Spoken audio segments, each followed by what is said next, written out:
I thought I knew my family until I found the forged documents with my dead father's signature, transferring our family business to my stepmother and her biological son.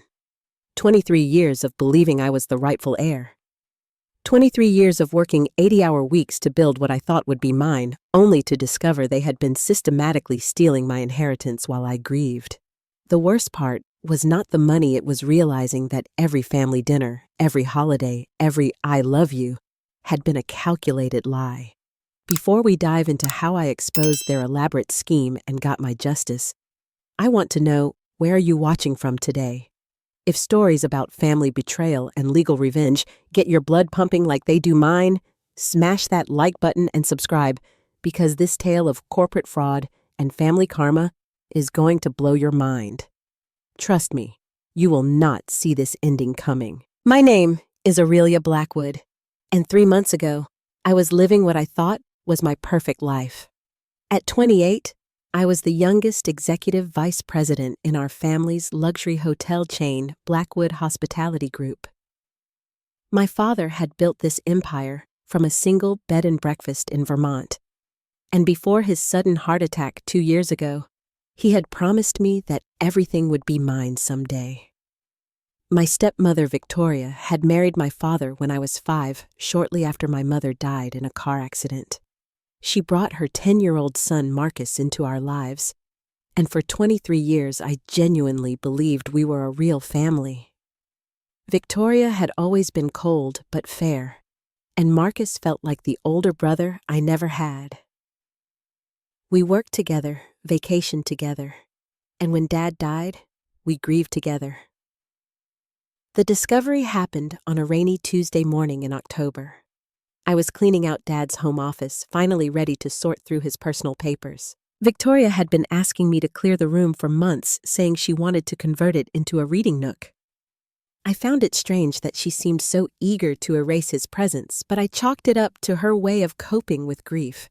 Hidden behind a loose panel in his antique desk, I discovered a manila envelope marked "Aurelia, Eyes Only" in my father's distinctive handwriting.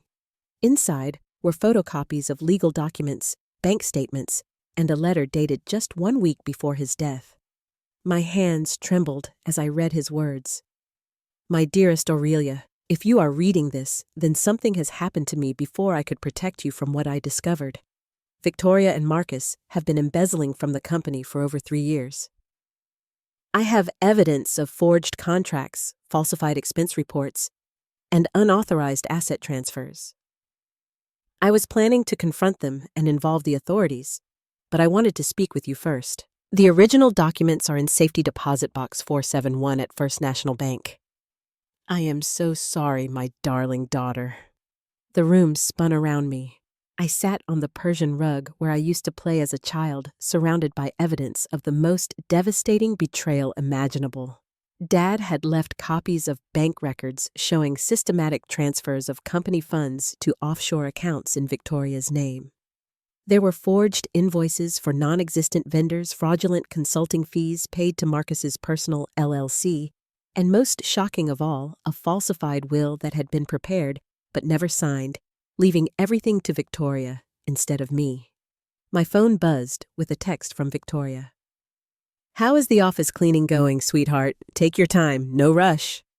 The casual endearment now felt like poison in my veins. I spent the next 4 hours photographing every document with my phone, my hands shaking with rage and heartbreak. The scope of their theft was breathtaking.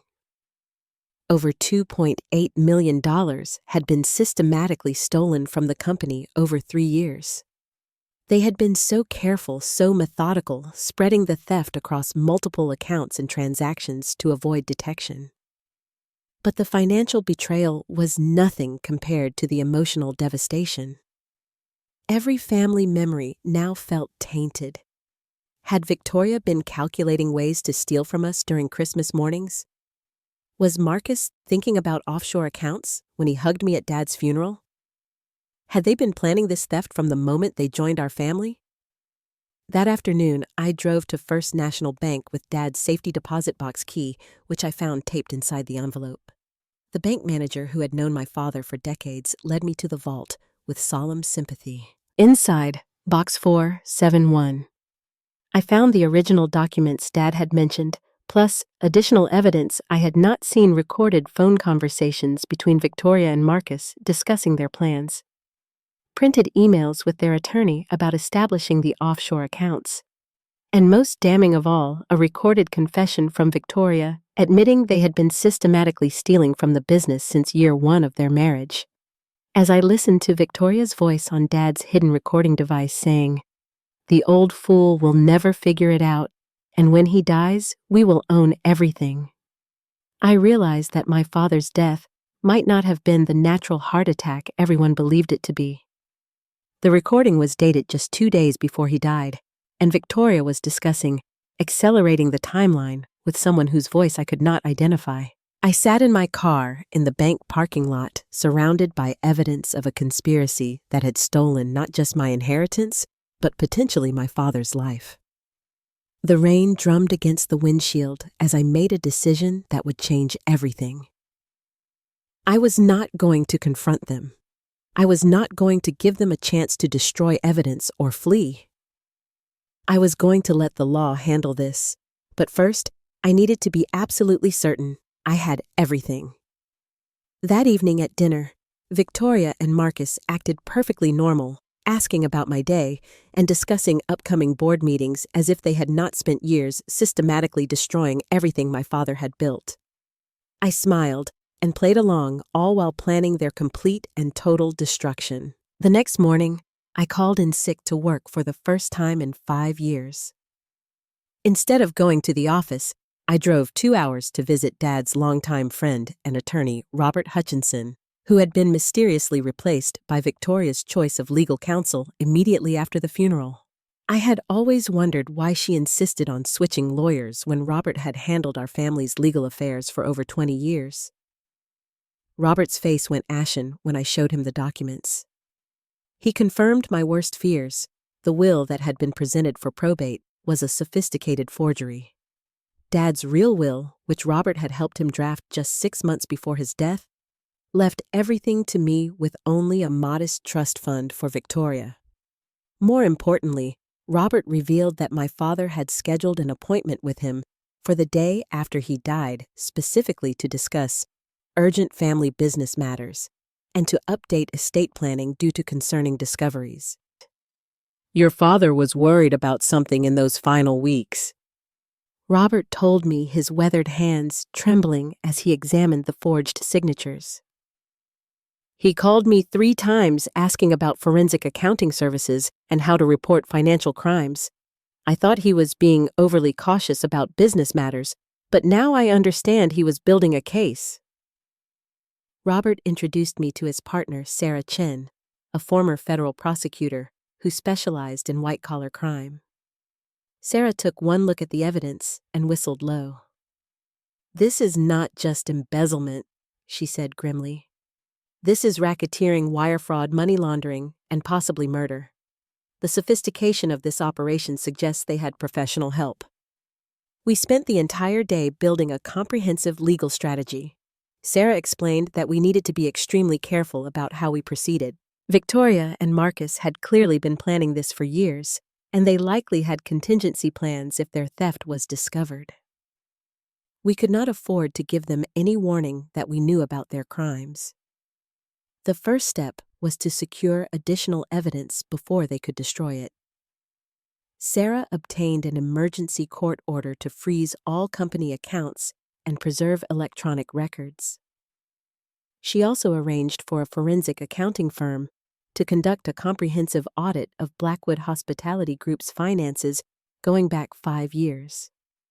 Meanwhile, I had to continue acting normal at home and work, which was the most difficult performance of my life. That evening, Victoria announced that she and Marcus had been discussing expanding the business into international markets and wanted to schedule a family meeting to discuss exciting new opportunities. The irony was sickening. They were probably planning to steal even more money through their international expansion scheme. "That sounds wonderful," I replied, forcing a smile while mentally cataloging another piece of evidence for their prosecution. Dad always dreamed of international expansion. The forensic audit results came back within 72 hours, and the scope of their theft was even worse than Dad's documents had revealed. Over 5 years, Victoria and Marcus had stolen nearly $4.7 million from the company. They had set up an intricate web of shell companies, fake vendors, and fraudulent contracts that siphoned money from every aspect of our business operations. The accountants discovered that they had been inflating maintenance costs and pocketing the difference, creating fake employee records to justify payroll theft, and even stealing from our charity foundation that provided hospitality training to underprivileged youth. They had literally been stealing from children in need while sitting at our dinner table talking about family values. But the most damning evidence came from the electronic records that Sarah's court order had preserved. Victoria's email account contained years of correspondence with her lawyer discussing strategies to neutralize the inheritance problem and ensure smooth transition of assets. One email thread from 3 weeks before Dad's death discussed natural solutions to accelerate the timeline and referenced a contact who could provide specialized medical consultation. Sarah immediately contacted the district attorney's office and requested that Dad's death be investigated as a potential homicide. The medical examiner agreed to expedite toxicology tests that had not been performed during the original autopsy since his death had been attributed to natural causes. On Friday afternoon, exactly 1 week after my discovery in Dad's office, Sarah called with news that made my blood run cold. The expedited toxicology report had detected traces of a rare cardiac stimulant that could trigger heart attacks in people with existing heart conditions. The levels found in Dad's system were consistent with deliberate poisoning, and the substance was not something that would occur naturally or be prescribed for his known medical conditions. "Aurelia," Sarah said gently, "we are now dealing with a murder investigation in addition to the financial crimes. The district attorney wants to move quickly before they realize we are onto them. Are you prepared for what comes next?" I was more than prepared. I was ready to watch their entire world collapse, just like they had destroyed mine. That weekend, while Victoria and Marcus planned their fake international expansion presentation, teams of federal agents and forensic accountants were preparing search warrants for their homes' offices and bank accounts. Monday morning arrived gray and rainy, matching my mood perfectly. Victoria and Marcus had no idea that their freedom was about to end in spectacular fashion. At exactly 9 a.m., as they sat in our conference room reviewing their fraudulent expansion proposal, federal agents simultaneously executed search warrants at their homes and seized their personal computers, phones, and financial records. I was in my office when Victoria burst through the door, her face pale with panic. "Aurelia, something terrible is happening. The FBI is at my house right now, going through everything. They said something about financial crimes investigation. I think someone must have made false accusations against the company."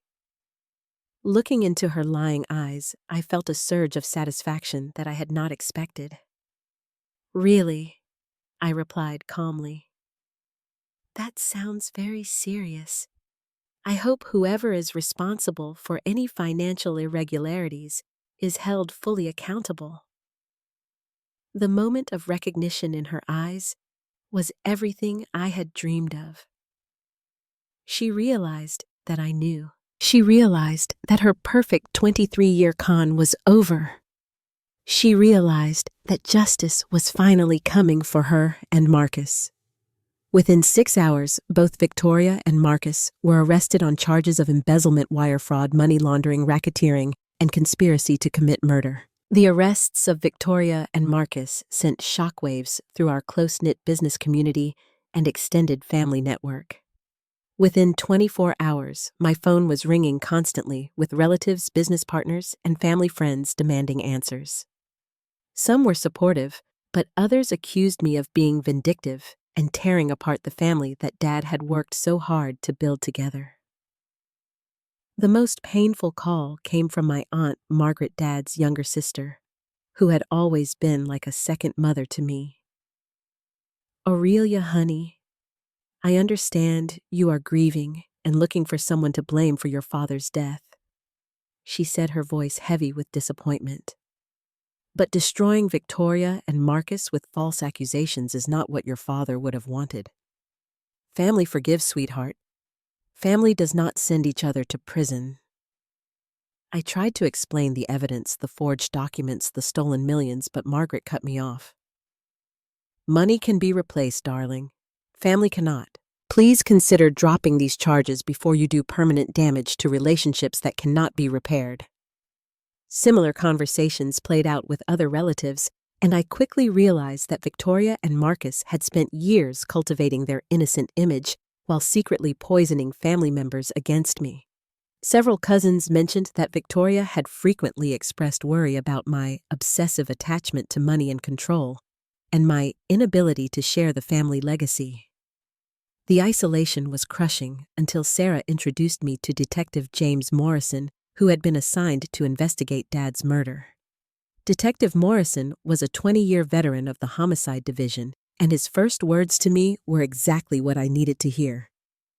Miss Blackwood, I have seen a lot of evil in my career, but what your stepmother and stepbrother did to your father and your family is among the most calculated and heartless crimes I have ever encountered. We are going to make sure they pay for every single day of pain they have caused you.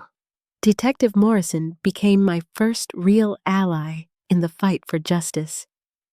He explained that murder cases involving poison are notoriously difficult to prosecute, especially when the victim was initially thought to have died of natural causes. We needed to build an absolutely airtight case that left no room for reasonable doubt. Through Detective Morrison, I met Dr. Patricia Williams, the forensic pathologist who had conducted Dad's expedited autopsy. Dr. Williams was a brilliant woman in her 50s who specialized in toxicology cases involving sophisticated poisons. She explained that the cardiac stimulant found in Dad's system was not something that could be accidentally ingested. It was a deliberate murder weapon.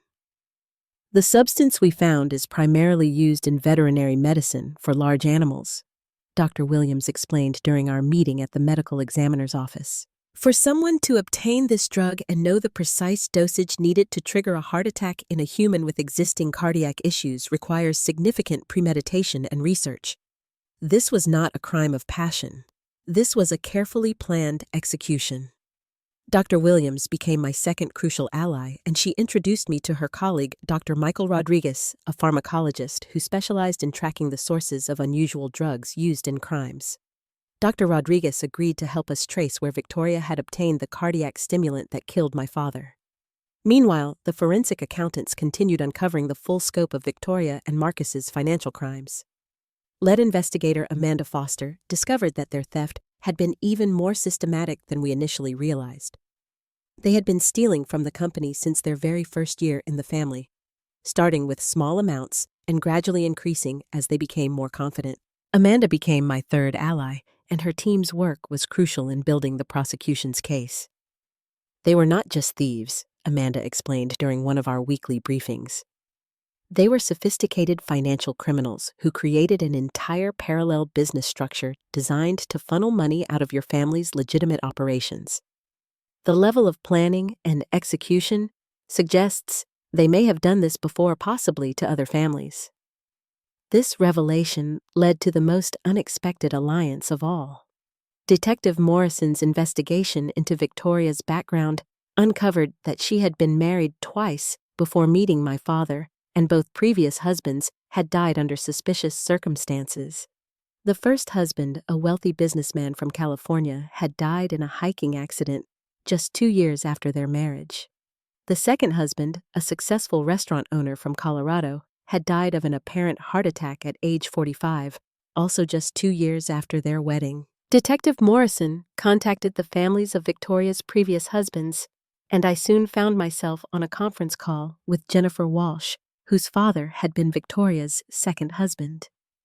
Jennifer's story was hauntingly similar to mine, a loving father who had suddenly died after marrying Victoria, followed by mysterious financial irregularities and a forged will that left everything to Victoria instead of the biological children.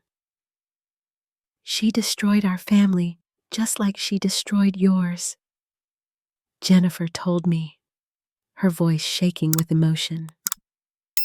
"My father was healthy and active, and then suddenly he was dead 2 weeks after he told me he was concerned about missing money from his restaurant accounts. The police ruled it a natural death because he had high cholesterol, but I always knew something was wrong."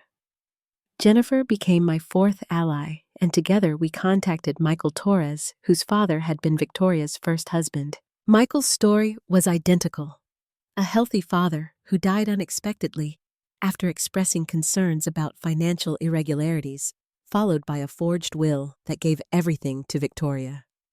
The three of us formed an unlikely alliance bound by our shared loss and determination to see justice served. We began sharing information and evidence across state lines, building a comprehensive case that showed Victoria's pattern of marrying wealthy men, systematically stealing their assets, and then murdering them when they became suspicious. Jennifer had saved copies of her father's financial records that showed the same shell company schemes that Victoria had used to steal from our family business. Michael had recordings his father had made expressing concerns about Victoria's behavior in the weeks before his death. Together, our evidence painted a picture of a serial killer who had been perfecting her method for over 15 years. But just as our alliance was gaining momentum and building an unshakable case against Victoria, I received news that shattered my confidence and made me question everything I thought I knew about the people in my life. Detective Morrison called me on a Thursday evening with information that changed everything. "Aurelia, we have a problem. Our investigation has uncovered evidence that someone else was involved in the conspiracy against your family. Someone you trust has been feeding information to Victoria's defense team and trying to sabotage our case."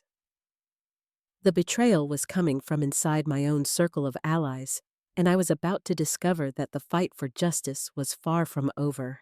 The devastating news came on a rainy Friday morning that would forever change how I viewed trust and loyalty. Detective Morrison asked me to meet him at the police station immediately, his voice carrying a weight that made my stomach drop. When I arrived, I found him sitting across from Internal Affairs Detective Rebecca Stone, whose stern expression told me this meeting was about to destroy someone I cared about. "Aurelia, we have discovered that someone in our investigation team has been leaking information to Victoria's defense attorney." Detective Morrison began, his weathered face showing the strain of what he was about to reveal. "The leak has compromised several crucial pieces of evidence and given Victoria's team advance warning about our investigation strategies." Detective Stone opened a thick manila folder and spread photographs across the conference table. My heart sank as I recognized bank deposit slips, recorded phone conversations, and email printouts that clearly showed someone had been systematically betraying our case. "The leak is Dr. Patricia Williams," Detective Stone announced, and the room spun around me. "She has been receiving payments of $50,000 per month from an offshore account controlled by Victoria's defense team. She has been feeding them information about our forensic evidence toxicology findings and investigation timeline." I stared at the evidence in disbelief. Dr. Williams, the forensic pathologist who had become one of my most trusted allies, who had held my hand while explaining how my father was murdered, who had promised to help me get justice. She had been working for Victoria all along. "How long has this been going on?" I whispered, my voice barely audible. "Based on the bank records, she started receiving payments 3 days after your father's expedited autopsy was ordered," Detective Morrison replied grimly. "She has been compromising our investigation from the very beginning." The betrayal cut deeper than anything Victoria and Marcus had done to me. They were criminals who had revealed their true nature. But Dr. Williams had looked into my eyes, had seen my pain, had promised to help me find justice for my father's murder, all while secretly working to protect his killers. Detective Stone continued with more devastating news. "Dr. Williams has been providing Victoria's team with advance copies of all forensic reports, giving them time to prepare counter-arguments and find expert witnesses to dispute our evidence. She also warned them about the investigation into Victoria's previous husbands, allowing Victoria's lawyer to contact those families and pressure them to stay silent. My alliance with Jennifer Walsh and Michael Torres suddenly made sense in a new and horrible way.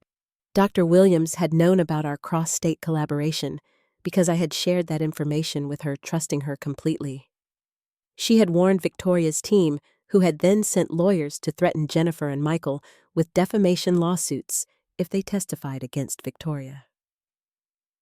"There is more," Detective Stone said, her voice gentle but firm. Dr. Williams altered some of the toxicology findings in her official reports. The levels of cardiac stimulant in your father's system were actually higher than she reported, which would have made the murder charges much stronger. She deliberately weakened the evidence to help Victoria's defense. I felt like I was drowning. 3 months of investigation. 3 months of building what I thought was an airtight case.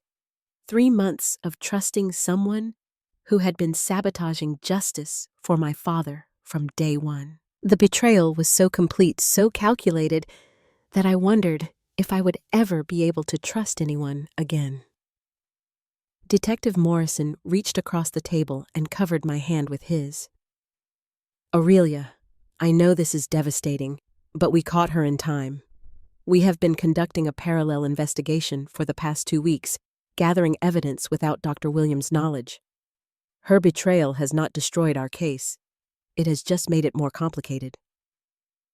But the complications were worse than I had imagined. Victoria's defense team, armed with advanced knowledge of our evidence, had already filed motions to suppress key pieces of testimony. They argued that the investigation was tainted by procedural errors and that the toxicology evidence was unreliable due to the delay between Dad's death and the expedited autopsy. Even more damaging, Dr. Williams had provided them with detailed information about the forensic accounting findings. Victoria's lawyers were now claiming that the financial transfers were legitimate business expenses and that the offshore accounts were legal tax planning strategies recommended by their financial advisors.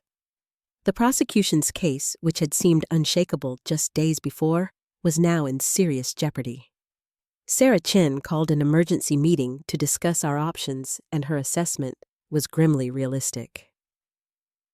Dr. Williams's betrayal has given Victoria's team a significant advantage, Sarah explained. They have had weeks to prepare responses to every piece of evidence we plan to present. They have found expert witnesses to contradict our toxicology findings, financial experts to justify the offshore accounts, and character witnesses to testify about Victoria's devoted relationship with your father. The media attention made everything worse. Victoria's defense team had leaked selective information to reporters, painting me as a vindictive daughter who was falsely accusing her grieving stepmother out of greed and resentment.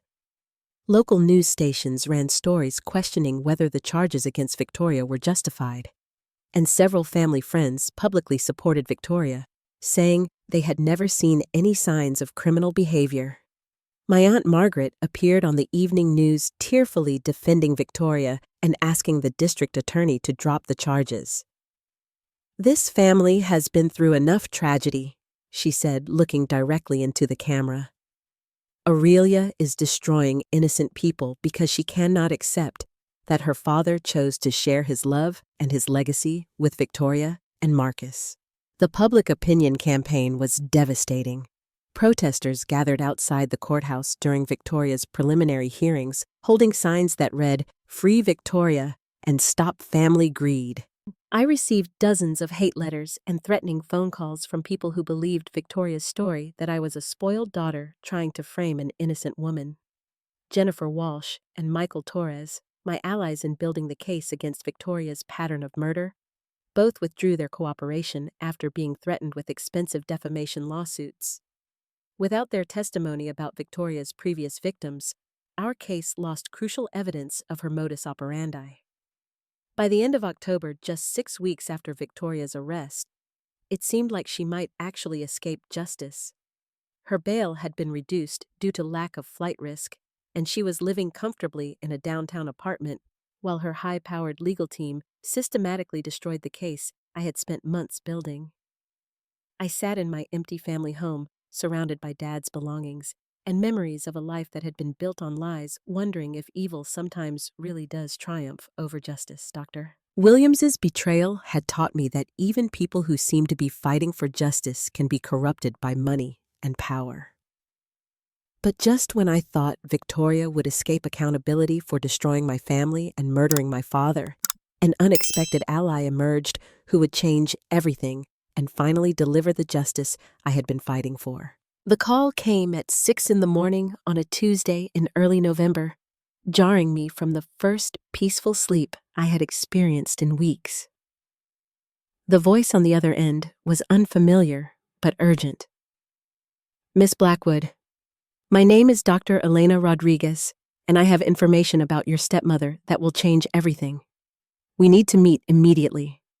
Dr. Rodriguez turned out to be a toxicology expert from the Centers for Disease Control who had been following the media coverage of Victoria's case. Unlike Dr. Williams, who had been corrupted by money, Dr. Rodriguez was motivated by professional ethics and a personal connection to Victoria's crimes that I had never imagined possible. We met at a coffee shop near the university where Dr. Rodriguez worked, and she immediately spread out a folder of documents that made my heart race with hope. "5 years ago, I investigated a suspicious death in Tennessee that has haunting similarities to your father's murder," she began. "The victim was a successful businessman who died of an apparent heart attack just 18 months after marrying a woman who matched your stepmother's description perfectly." Dr. Rodriguez had kept copies of all her research from the Tennessee case despite the investigation being closed when local authorities ruled the death natural. The victim, Thomas Brennan, had been found dead in his home after complaining of chest pains following a family dinner. His new wife, who had called herself Victoria Sterling at the time, had been the sole beneficiary of his will and had inherited his multi-million-dollar construction business.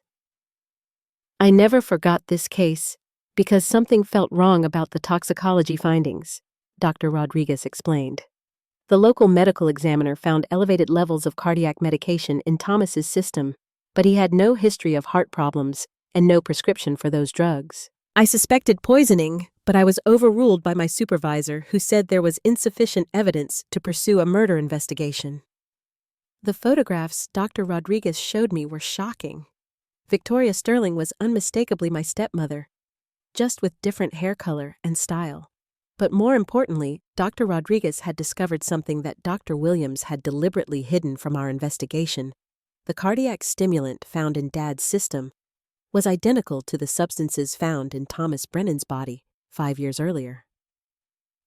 "Your stepmother has been using the same murder method for years," Dr. Rodriguez said grimly. "She has perfected a technique using a combination of veterinary drugs that trigger heart attacks in people with existing cardiovascular vulnerabilities. The dosage and combination are so sophisticated that most medical examiners attribute the deaths to natural causes."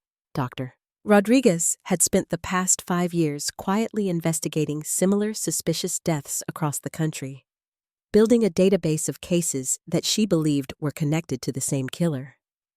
Her research had identified 7 potential victims over 15 years, all successful businessmen who had died of apparent heart attacks within 2 years of marrying women who disappeared shortly after inheriting their estates. "I have been waiting for the right case to come forward, one with enough evidence and media attention to expose this pattern," Dr. Rodriguez told me. "Your stepmother finally made a mistake by staying in the same identity long enough to be caught, and Dr. Williams' betrayal actually helps our case because it proves how sophisticated this criminal network really is." The new evidence Dr. Rodriguez provided was devastating to Victoria's defense. She had conducted independent toxicology tests on preserved samples from the Tennessee case and found traces of the same rare veterinary drug that had killed my father. She had also identified the source, a veterinary supply company in Mexico that sold the drugs without requiring prescriptions or keeping detailed records. More importantly, Dr. Rodriguez had been investigating Dr. Williams for months before the betrayal was discovered. She had suspected that Dr. Williams was involved in covering up suspicious deaths across multiple jurisdictions, and she had evidence that Dr. Williams had been altering toxicology reports for at least 3 years. Dr. Williams was not just corrupt. Dr. Rodriguez explained during our second meeting. She was an active participant in a murder-for-hire scheme that helped wealthy women eliminate their husbands and inherit their estates. Victoria was just one client in a larger criminal organization. This revelation transformed everything. Sarah Chin immediately contacted federal authorities, and within days, the FBI had taken over the investigation from local police. Victoria was no longer facing simple murder and embezzlement charges. She was now the target of a federal racketeering investigation involving multiple states and dozens of potential victims. Dr. Rodriguez introduced me to FBI Special Agent Lisa Park, who specialized in investigating serial killers who used poison as their weapon. Agent Park had been tracking similar cases for years, and she confirmed that Victoria fit the profile of a Black Widow killer who systematically targeted wealthy men for their assets. "Your stepmother is one of the most sophisticated criminals we have encountered," Agent Park told me during our first briefing at the FBI field office. "She has been operating for over 15 years, and we believe she may be responsible for as many as 12 murders across 8 states. Your case is the break we needed to finally stop her." The federal investigation moved with lightning speed. Within 2 weeks, FBI agents had arrested Dr. Williams, who immediately agreed to cooperate with prosecutors in exchange for a reduced sentence. Her testimony revealed the full scope of the criminal network and provided crucial evidence about how Victoria had obtained and administered the poisons that killed her victims. Dr. Williams' cooperation also led to the discovery of Victoria's detailed records of her crimes. Hidden in a storage unit rented under a false name, investigators found journals documenting each murder financial records, showing the profits from each victim, and even photographs of the men she had killed. Victoria had been keeping trophies of her crimes like a serial killer, collecting souvenirs. The most shocking discovery was a detailed plan for my own murder. Victoria had been researching ways to eliminate me since Dad's death, initially planning to frame me for embezzlement and then have me killed in what would appear to be a suicide motivated by guilt and shame. Only the discovery of Dad's evidence had forced her to accelerate her timeline and flee before she could complete her plan to destroy me. Agent Park showed me photocopies of Victoria's handwritten notes about my daily routine, my favorite restaurants, my exercise schedule, and even my relationships with family members. She had been planning to use a different poison on me, one that would simulate a drug overdose and support her narrative that I was mentally unstable and suicidal. "You saved your own life by finding your father's evidence when you did," Agent Park told me solemnly. "Victoria had already obtained the drugs she planned to use on you, and based on her timeline, she was probably planning to act within the next month." The federal evidence was so overwhelming that Victoria's high-powered defense team immediately began negotiating a plea agreement. Faced with potential death penalty charges in multiple states, Victoria finally admitted her guilt and agreed to provide detailed confessions about all her victims in exchange for life imprisonment, without possibility of parole. But even as justice was finally within reach, I struggled with the emotional aftermath of everything I had endured. The betrayals, the isolation from family members who had believed Victoria's lies, and the trauma of discovering that someone had been planning to murder me, it all felt like more than one person should have to bear. Dr. Rodriguez, who had become my closest ally and friend throughout the investigation, helped me understand that healing would take time. "You have survived something that most people cannot imagine," she told me gently. "But you have also accomplished something extraordinary. You have stopped a serial killer who would have continued murdering innocent people for years to come." As Victoria's sentencing approached and the media finally began reporting the true story of her crimes, I realized that justice was not just about punishment. It was also about rebuilding the life that had been stolen from me and honoring the memory of my father by ensuring that his legacy would survive. On a crisp December morning, exactly 8 months after I discovered those forged documents in Dad's office, I stood in federal court watching Victoria receive 4 consecutive life sentences without the possibility of parole. The woman who had systematically destroyed my family murdered my father and planned to kill me, sat in orange prison clothing, her carefully maintained facade finally crumbling as the judge read her sentence. Victoria Sterling, also known as Victoria Blackwood, you have pleaded guilty to 12 counts of first-degree murder, 15 counts of wire fraud, 8 counts of money laundering, and conspiracy to commit racketeering. Judge Patricia Morrison announced, "Your crimes represent one of the most calculated and heartless criminal enterprises this court has ever encountered. You have destroyed families, stolen millions of dollars, and taken the lives of innocent people who trusted you with their love and their lives." Marcus received 15 years in federal prison for his role in the embezzlement scheme. While he had not been directly involved in the murders, his cooperation in the financial crimes had enabled Victoria's killing spree by providing her with legitimate access to victims' assets and helping her maintain her cover as a grieving widow. Dr. Williams received 25 years in prison for her role in covering up the murders and tampering with evidence. Her medical license was permanently revoked, and she was ordered to pay restitution to all the victims' families whose cases she had helped cover up. The financial restitution was substantial but bittersweet. The federal government had seized all of Victoria's assets, including properties in 6 states' offshore bank accounts, containing over $8 million and valuable jewelry and artwork purchased with stolen money. My inheritance, which had been systematically stolen over 5 years, was fully restored with interest and penalties. But the money felt meaningless compared to the relationships that had been repaired, and the new family I had discovered through this nightmare. Jennifer Walsh and Michael Torres, my allies in exposing Victoria's pattern of murder, had become like siblings to me. We had bonded through shared trauma and a common mission for justice, and our friendship had grown into something deeper than blood relationships.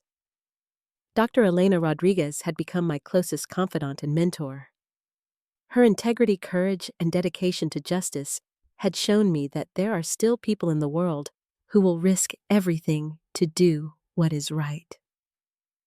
She had left her secure position at the CDC to start a nonprofit organization dedicated to investigating suspicious deaths that local authorities dismiss as natural causes. I provided the funding for Dr. Rodriguez's new organization, the Justice for Victims Foundation, using a significant portion of my recovered inheritance. Our first major case involved investigating a cluster of suspicious deaths in elderly care facilities where we suspected a serial killer was targeting wealthy residents. The work was difficult and sometimes dangerous, but it gave my life purpose and meaning beyond just recovering from the trauma Victoria had inflicted. Agent Lisa Park had become another important figure in my life, offering guidance about healing from the psychological trauma of being targeted by a serial killer. Through her support, I had started therapy with a specialist who worked with families of murder victims, and I was slowly learning to trust people again. The most surprising reconciliation came from my extended family. Once the full truth about Victoria's crimes became public, relatives who had initially supported her reached out with tearful apologies. My Aunt Margaret, who had defended Victoria on television, flew in from Seattle to attend the sentencing hearing and publicly apologize for doubting my accusations. "I am so ashamed that I questioned you," Margaret told me, tears streaming down her face as we stood outside the courthouse. "Victoria was so convincing, so manipulative, that she had all of us believing her lies about you being motivated by greed. You are a hero, sweetheart. You saved not just yourself, but countless other potential victims." The business that Dad had built was thriving under my leadership, but I had completely restructured its mission and values. Blackwood Hospitality Group was now a certified B Corporation dedicated to ethical business practices and supporting victims of domestic violence. We provided job training and employment opportunities for women escaping abusive relationships, and we donated 10% of our profits to organizations fighting white-collar crime and elder abuse. On the first anniversary of discovering Dad's evidence, I stood in his office, which I had converted into a memorial room, celebrating his life and values. The walls were covered with photographs of the families Victoria had destroyed and the victims she had murdered. In the center of the room was a scholarship fund in Dad's name that provided business education to young people from disadvantaged backgrounds. Detective Morrison, who had become like a father figure to me throughout the investigation, attended the memorial service I held for all of Victoria's victims. Representatives from 12 families gathered to honor their loved ones and celebrate the justice that had finally been served. We planted a memorial garden behind the corporate headquarters with 12 trees representing each of Victoria's known victims. The healing process was ongoing and sometimes difficult, but I had learned valuable lessons about resilience, justice, and the importance of chosen family. The people who had stood by me during the darkest period of my life. Dr. Rodriguez, Agent Park, Jennifer Michael, Detective Morrison, and Sarah Chin had become my true family, bound together by shared values rather than blood relationships. Looking back on the entire experience, I realized that Victoria's betrayal had ultimately led me to discover strengths I never knew I possessed and connections that were deeper than any biological relationships. She had intended to destroy me, but instead, she had forced me to become the person I was meant to be, someone who fights for justice, protects the vulnerable, and never gives up when faced with seemingly impossible odds. The legal battles were over. The criminals were behind bars, and justice had been served. But the real victory was in rebuilding my life according to my own values and creating a legacy that would honor Dad's memory while helping others who faced similar betrayals. As I locked the memorial room that evening and prepared to go home to the family I had chosen rather than inherited, I felt Dad's presence in a way I had not experienced since his death. He would have been proud of the woman I had become and the justice I had secured, not just for our family, but for all the families that Victoria had destroyed. Have you ever experienced betrayal from someone you completely trusted? What would you do if you discovered that your entire family had been lying to you for decades? I learned that sometimes the family that chooses you is stronger than the family you are born into, and that justice, while sometimes delayed, can ultimately prevail when good people refuse to give up. If this story of family karma and legal revenge resonated with you, please hit that like button and subscribe for more stories about real justice being served. Share this video with anyone who believes that the truth always finds a way to surface, no matter how deeply it is buried. Thank you for joining me on this journey from betrayal to justice. And remember that your chosen family and your commitment to truth are the most powerful weapons against those who try to destroy you. May your own battles for justice end with the victory and peace that you deserve.